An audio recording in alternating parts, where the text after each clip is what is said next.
Assalamualaikum warahmatullahi wabarakatuh. Perkenalkan, nama saya Astria Febriani dari kelas 11 Kimia Analis 1. Saya akan menjelaskan sedikit tentang konduktometri. Konduktometri merupakan salah satu metode analisa yang didasarkan pada hantaran atau daya hantar.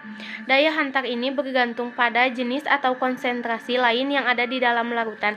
Adapun prinsip kerja dari konduktometri yaitu bagian konduktor atau elektroda dimasukkan ke dalam larutan yang menerima rangsang dari suatu ion-ion yang menyentuh permukaan konduktor. Lalu hasilnya akan diproses dan sebagai outputnya berupa angka konduktan. Berikut ini adalah contoh rangkaian alat dari konduktometri. Contoh jurnal titrasi konduktometri yaitu sebagai berikut. Judul: Titrasi konduktometri. Tujuan percobaan: 1. Melakukan titrasi konduktometri. 2. Melakukan standarisasi NaOH. 3. Menentukan titik ekivalen dan menentukan konsentrasi larutan. Dan selanjutnya ada alat dan bahan. Praktikum.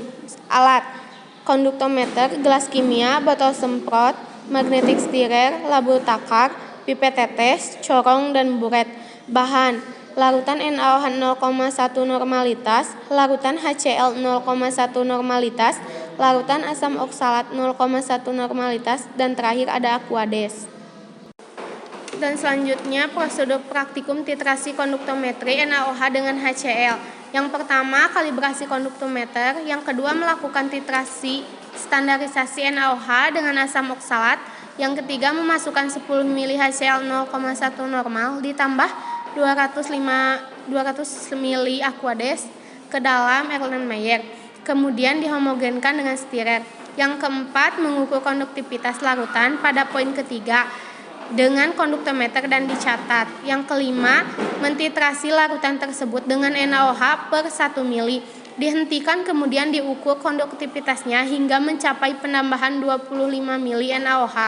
Jangan lupa untuk mencatat hasil konduktivitasnya pada tabel pengamatan. Yang keenam, yang terakhir, membuat grafik VNaOH vs konduktivitas. Kemudian melihat titik berpotongan untuk menentukan titik ekuivalen. Menghitung konsentrasi NaOH secara teoritis menggunakan rumus N1 dikali V1 sama dengan N2 dikali V2. Dan ini adalah hasil dari data pengamatan titrasi konduktometri dengan TE atau titik ekuivalen 1,9. Dan berikut adalah perhitungan dari pengamatan pada grafik titrasi konduktometri. Didapat data hasil pengamatan titik ekuivalen 11,2 mili NaOH, sehingga dapat ditentukan konsentrasi HCl jika normalitas NaOH hasil standarisasi sama dengan 0,09 normalitas. Dapat dirumuskan dengan N1 dikali V1 sama dengan N2 dikali V2. NaOH dikali VNaOH sama dengan NHCl dikali VHCl.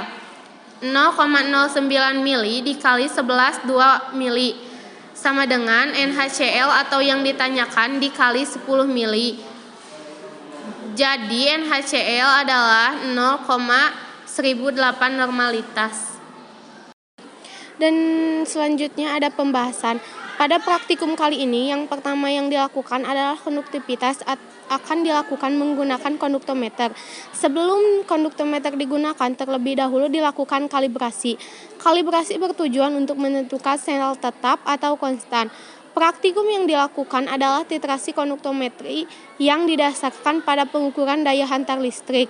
Titrasi konduktometri ini sangat berhubungan dengan daya hantar listrik, sehingga akan berhubungan dengan adanya ion-ion dalam larutan yang berperan untuk menghantar arus listrik dalam larutan yang tergolong ke dalam larutan elektrolit saja.